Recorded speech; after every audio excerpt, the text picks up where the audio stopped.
51. Nós vamos estar lendo, então, 3 versículos, amém? Salmo 51. Vamos estar lendo do versículo 1 ao 3.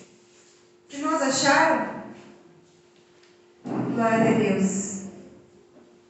Podemos ler, irmãos? Amém. Então vamos ler. Tem misericórdia de mim, ó Deus, segundo a tua benignidade. Apaga as minhas transgressões, segundo a multidão das tuas misericórdias. Lava-me completamente da minha iniquidade e purifica-me do meu pecado. Porque eu conheço as minhas transgressões e o meu pecado está sempre diante de mim. Amém? Vamos orar. Senhor amado, a tua palavra foi lida e eu te peço, Senhor, que aquilo que eu não sei explicar, que o amado Espírito Santo venha, Senhor, revelar em cada coração, em cada mente, ó Pai amado. A palavra, Senhor, da Bíblia é a tua boca falando conosco nesta noite. Sou apenas alguém que vai pregar esta palavra, mas essa palavra vem de ti. Por isso, Senhor, eu te peço que fale com cada um de nós, começando pela minha vida nesta noite, ó Pai, que eu te peço e te agradeço em nome de Jesus. Amém. Os irmãos podem sentar, amém? Irmãos, eu quero hoje, nesta noite, fazer uma comparação de 2 salmos da Bíblia. Porém, eu li só um pedaço do Salmo 51. O Salmo 51 foi Davi que escreveu. Mas qual foi o momento que Davi escreveu o Salmo 51? Ele escreveu esse salmo pouco tempo depois de ter pecado. Qual foi o pecado de Davi? Essa parte que fala do pecado de Davi está em 2 Samuel, a partir do capítulo 12. Ali, Davi confessa o pecado, e ali conta a história da consequência do pecado de Davi. Qual foi o pecado de Davi? Só para a gente relembrar. O pecado de Davi foi que ele adulterou com uma mulher casada chamada Batseba. A mulher engravidou. Ele tentou encobrir essa gravidez, mandou matar o marido dela, numa guerra. Então, o que acontece? Adultério e assassinato, que foram os pecados de Davi. Eu quero fazer uma comparação nesta noite de como é uma pessoa antes de pecar e depois que ela peca. Eu quero falar primeiro do Salmo 23, que eu não vou ler o Salmo 23 porque é um salmo bem conhecido. No Salmo 23, a gente vai... Vamos ver só o versículo primeiro, tá? Que eu quero falar sobre esse versículo. No Salmo 23, nós vemos Davi ali, antes de ser rei. Davi ali no pasto, cuidando das ovelhinhas. Então, Davi escreve um salmo, é como se fosse um poema, uma pessoa que está ali feliz, fazendo um poema. O que ele diz no primeiro versículo? O Senhor é meu pastor e nada me faltará. E o título desse salmo é A Felicidade de Termos o Senhor como nosso pastor. Então, assim, o que eu vou comparar nessa noite? Só vou explicar para vocês qual vai ser o sentido dessa mensagem. Como se encontrava o espírito de Davi? Davi como homem, quando ele fez o Salmo 23, e depois de haver pecado, quando ele fez o Salmo 51, tá? Então, aqui no Salmo 23, nós vemos aqui, que há uma paz nas palavras de Davi, e há uma doçura, nas suas palavras. Há uma paz de espírito e uma doçura nas palavras. Ele fala, o Senhor é meu pastor. Há um tom de confiança nessa frase, porque ele afirma, o Senhor é meu pastor e nada me faltará. Então ele sabia que ele pertencia ao Senhor e que o Senhor o protegia e se preocupava com o seu bem-estar. Então, o Davi do Salmo 23, antes de ser rei, é um homem que está em paz, é um homem confiante. É um homem que sabe que não existe nada entre ele e Deus. Nada que vá afastar ele da presença de Deus. E se você quiser meditar na tua casa, repara para você ver. Olha no versículo 6, ele fala com convicção. Quer ver o que diz o versículo 6? Certamente que a bondade e a misericórdia me seguirão todos os dias da minha vida. E eu habitarei na casa do Senhor por longos dias. É um homem que está afirmando. é um homem confiante. E já no Salmo 51, que isso se passaram anos, né, irmãos? Davi já era até rei quando ele escreveu o Salmo 51. E esse salmo é escrito depois de algum tempo que ele cometeu esse pecado, do adultério e do assassinato, que eu falei para vocês, vocês podem ler em casa, lá em 2 Samuel, a partir do capítulo 12, ali está a repreensão de Natã. Um profeta chega até Davi e recomeça a repreender ele. Você pode ler um pouquinho antes para ver como que foi o que Davi fez. Então, nessa época, Davi já era rei, mas ele era um homem temente a Deus. Mas homens tementes a Deus também pecam. Olha aí, homens tementes a Deus também pecam. A curiosidade é que nenhum outro rei de sua época teria sentido remorso algum depois de ter agido daquela maneira, mas Davi era diferente. Quando ele entendeu a gravidade do pecado dele, ele temeu a Deus. E ele quis, na mesma hora que Natã chama a atenção dele, ali em 2 Samuel capítulo 12, ele disse: realmente eu pequei contra o meu Senhor. Só que daí já estava tudo feito, né, irmãos? Aí o que acontece? Quando Davi, ele fala, né, nesse salmo, nesse 2 Samuel, pequei contra o Senhor, a gente vê uma diferença dele para o outro rei. Vou pegar o rei Saul. Quantas vezes o profeta Samuel chamou a atenção do rei Saul e o rei Saul continuava errando? Aí está uma diferença. Porque o rei se aproveitava da posição dele. Porque quando o povo pediu um rei, isso aqui eu quero falar, que o Espírito Santo me lembrou, o Samuel chegou para o povo e disse assim: gente, Deus não quer um rei sobre o povo, porque o rei vai ter toda a autoridade. Se ele pegar o filho de vocês e mandar para a guerra, vocês não podem fazer nada. Se ele disser, aquele teu terreno ali agora é meu, vocês vão ter que dar o terreno para o rei.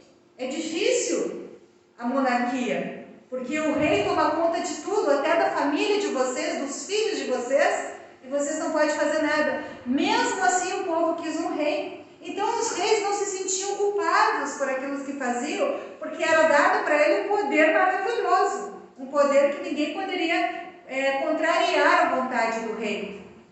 E Deus tinha avisado. Então, diferente dos outros reis, Davi era um rei temente ao Senhor, que mesmo sendo temente ao Senhor, cometeu pecado. Mas quando entendeu que tinha cometido pecado, ele quis reconciliar-se com o Senhor. Eu li num livro que eu estava lendo, irmãos, pesquisando, o Salmo 51 é adequadamente chamado de o guia do pecador. Como o pecador deve agir depois que comete pecado? Porque aqui a gente vê um homem que não tem a mesma confiança do Salmo 23. Um homem que chega assim diante de Deus, que talvez se ele conseguisse ver Deus, ele não conseguiria nem olhar para o rosto do Senhor. De tão envergonhado, de tão humilhado, de perceber a gravidade do seu pecado. No Salmo 51, eu vejo 4 atitudes ali de Davi. Primeiro, ele apela pela misericórdia de Deus. Segundo, ele reconhece que o seu pecado também foi contra Deus. Não foi apenas que ele pegou uma mulher casada, mandou matar o marido dela, ele prejudicou todo o povo, porque através do pecado dele, se ele não se arrependesse, toda aquela nação poderia ser dali em diante mal administrada, se ele não se arrependesse, e esse pecado retornaria para o povo, porque a má administração dele sem arrependimento geraria uma grave consequência para o povo também. Só que Davi, nossa, pode glorificar Deus, eu vou tomar um pouquinho d'água. Só que Davi, ele entende a gravidade do pecado dele e ele entende que o seu pecado também é contra o próprio Deus. Terceiro, Davi pede várias vezes perdão ao Senhor no Salmo 51. E ele pede a Deus que restaure a sorte do seu povo, porque todo o povo poderia se dar mal por causa daquele pecado. Então eu vejo essas 4 coisas aqui na oração, não é na oração, no poema, porque aquilo ali não foi uma oração. Não diz aqui que foi uma oração. Os salmos, irmãos, geralmente eram poemas ou canções. Então eu acredito que provavelmente ele fez um poema aqui, né? Às vezes você está lá meditando, você não começa a escrever algumas coisas lá no teu caderninho lá. Ah, olha tal coisa que interessante. Então, Davi, ele também fazia poemas. E no versículo 3, quando Davi fala aqui no Salmo 51, ele diz assim: o meu pecado está sempre diante de mim. O que a gente vê aqui? Mostra quão grande era a angústia que Davi sentia por ter cometido aquele pecado. No versículo 16, que a gente não leu, mas a gente pode ler agora, Salmo 51, versículo 16 diz assim: porque tu não te comprases em sacrifícios, senão eu os daria. Tu não te deleita em holocaustos. O que quer dizer isso? Significa que o prazer de Deus não está no animal sacrificado, mas na pessoa restaurada. O que Davi quis dizer? Senhor, se sacrificar animais fosse te trazer prazer ou fosse te trazer algum benefício, com certeza eu sacrificaria, mas eu sei que não é isso que tu quer. O teu prazer não está na morte de um animal, o teu prazer está no arrependimento sincero. Ele falou isso para Deus. E apesar do arrependimento sincero de Davi, ele sofre as consequências pelo pecado cometido. Eu gostaria que você lesse na sua casa, 2 Samuel, capítulo 12, a partir do versículo 7, mais ou menos. Ali está falando das consequências que foram profetizadas na vida de Davi pelo profeta Natã. Então o profeta chegou e disse assim: Davi, por causa deste pecado, vai acontecer isso, isso e isso. E uma das coisas que o profeta fala, ele fala 4 coisas, mas eu vou falar uma só, que está em 2 Samuel capítulo 12, 14, que foi a morte do filho que ele teve com a Batseba. Eu quero ler para vocês isso aqui. 2 Samuel capítulo 12, versículo 14. Todavia, porquanto este feito deste lugar sobremaneira que os inimigos do Senhor blasfemem, também o teu filho que te nasceu certamente morrerá. Amém? Então assim, dali um tempo ela já estava grávida, dali um tempo nasceu a criança, e uma das consequências do pecado foi a morte da criança. Então, irmãos, o que eu vejo e quero falar com vocês? Um homem do Salmo 23, com a consciência tranquila, ele faz uma oração tão sincera, ele tem tanta paz e confiança ao orar, mas depois que ele comete o pecado, ele chega na presença do Senhor envergonhado. Sabe? É igual o filho, né? Quando o filho não tem nada escondendo do pai, ele chega: ô pai, me dá tal coisa, né? Numa boa, e não tem vergonha de pedir. Mas quando o filho está com a consciência pesada, que fez alguma coisa, o filho chega todo diferente, né? Chega todo cheio de dedos, pensa 1000 vezes na palavra que vai falar. Mas um filho que não tem uma consciência pesada, ele é capaz até de sentar no colo do pai e da mãe, né? E dizer: ô pai, ô mãe, vem cá, eu quero tal coisa. Abraça o pai, beija a mãe, beija o pai.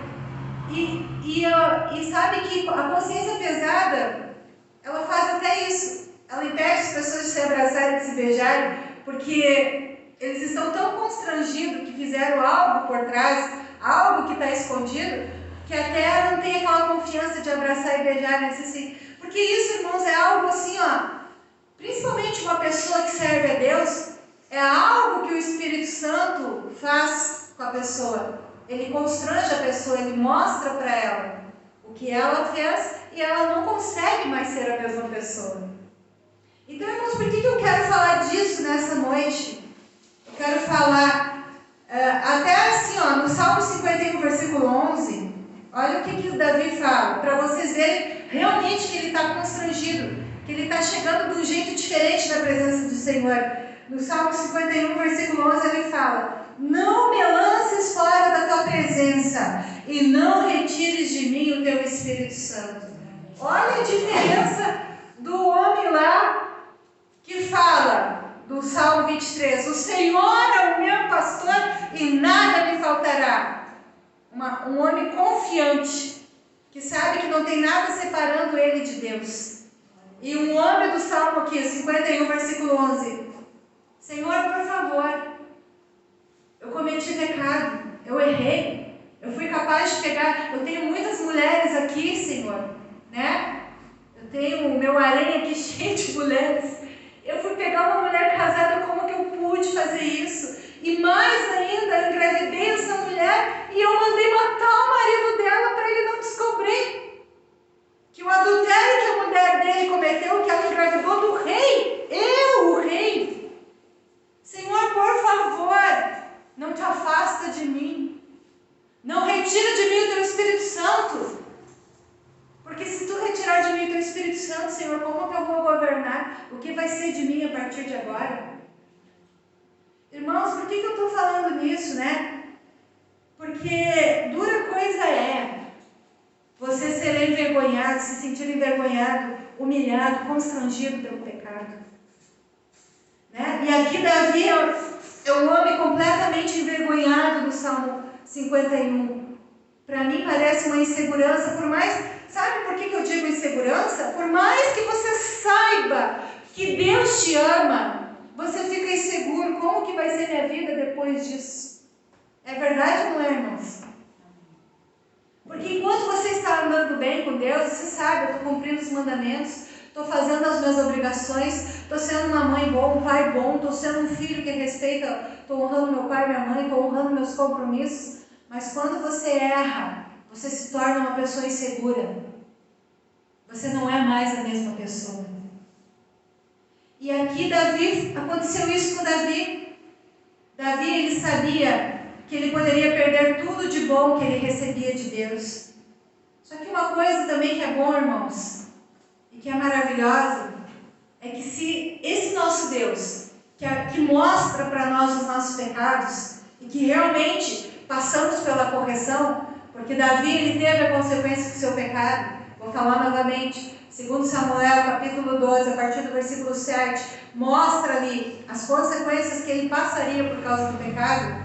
Esse mesmo Deus que nos mostra o pecado, esse mesmo Deus que nos corrige, é o mesmo Deus que nos perdoa de todo o coração. Amém? Amém. Só que o problema, irmãos, não é Deus não nos perdoar. O problema somos nós nos perdoar. Estão entendendo? Amém. Existem coisas que a gente vai fazer que não tem como voltar atrás. Existem palavras que vão sair da nossa boca que não tem como a gente engolir elas de novo. E Deus, com certeza, Ele vai perdoar todo aquele que se arrepender verdadeiramente. Mas eu pude encontrar hoje que o Espírito Santo me mostrou um Davi diferente no Salmo 23. Um Davi que vivia um momento da sua vida. Eu sempre digo, né? Quando eu pego do Salmo 23, eu imagino Davi deitadinho na grama, um gurizão, pegou um pedacinho do matinho da graminha, estaletando o dente, deitadinho assim com uma mão debaixo da cabeça, com a perna cruzada, dizendo: Senhor é meu pastor, nada me faltará. Certamente a bondade e a misericórdia estarão comigo todos os dias da minha vida. Sabe? Olha a paz de espírito que tinha ele. E olha no Salmo 51, completamente envergonhado, humilhado, procurando as melhores palavras para falar para Deus, mas implorando que Deus não se retirasse da vida dele. Esse Deus que estava com Davi no Salmo 23, também estava com ele no Salmo 51. Mas Davi não era mais o mesmo homem. Amém? Amém. Davi, para concluir, ele não fugiu da responsabilidade do adultério que ele cometeu. Ele não fugiu da responsabilidade do assassinato que ele cometeu. Mas o que mais doía no coração dele é que ele tinha ofendido a Deus. É que ele tinha traído a confiança do Senhor. Irmãos, Deus sabe que se eu vou pecar amanhã ou não. Eu não sei. Mas Deus já sabe se eu vou pecar ou não. Mas quando você olha para trás, você pensa: Senhor, como eu pude fazer isso com um Deus que tanto me amou, com um Deus que tanto me honrou, com o Deus que me tirou lá do pasto, porque nem na mesa, junto com meus irmãos, eu era convidado para jantar. Quando tinha honra lá na minha casa, que o sacerdote foi lá, o Samuel, nem fui convidado para aquele jantar. Mas Deus me amou tanto e me tirou lá do meio das ovelhas e me fez sentar no trono.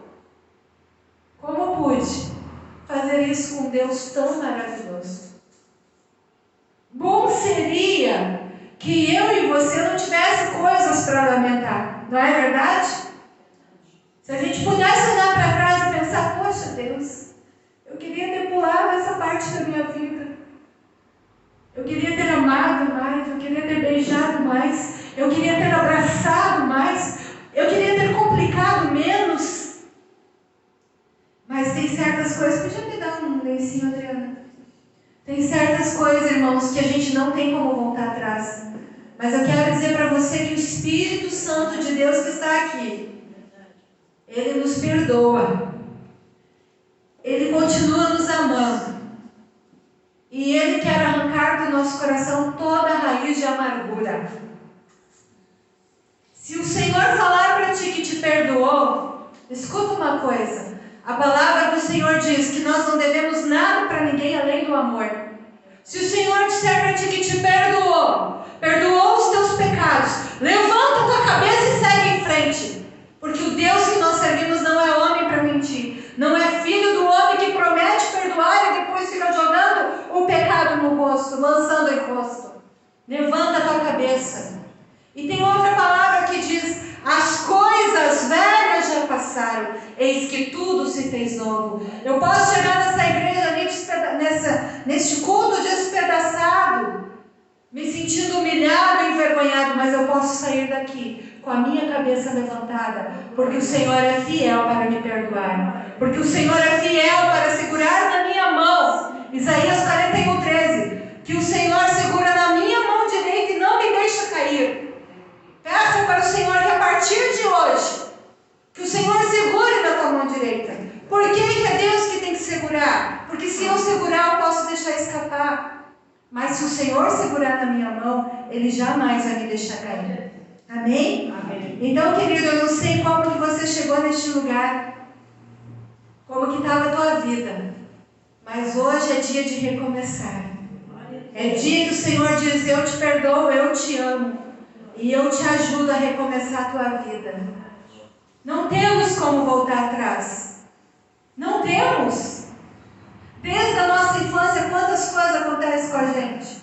Porque vivemos num mundo que não é perfeito, num mundo que é mau. E a palavra diz ainda que cada dia tem o seu próprio mal. Todos os dias acontecem coisas ruins aqui neste mundo. Mas mesmo morando num mundo que acontece coisas ruins, Deus está presente através do Espírito Santo. Deus está presente nos louvores. Deus está presente na palavra dEle. Deus está presente nas pregações. Deus está presente quando a gente olha para um lado e vê um passarinho cantando, ou quando a gente olha o sorriso de alguém que está do nosso lado. Deus está presente em todas as coisas.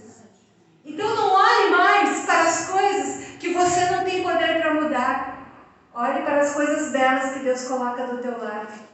Olhe para as oportunidades novas que o Senhor está te dando. E em nome de Jesus, se você veio aqui se sentindo envergonhado, humilhado, saia daqui com a tua cabeça erguida, sabendo que Deus te ama e que Ele estará contigo todos os dias até a consumação dos séculos, porque é uma promessa para nós. Glória a Deus. Glória a Deus.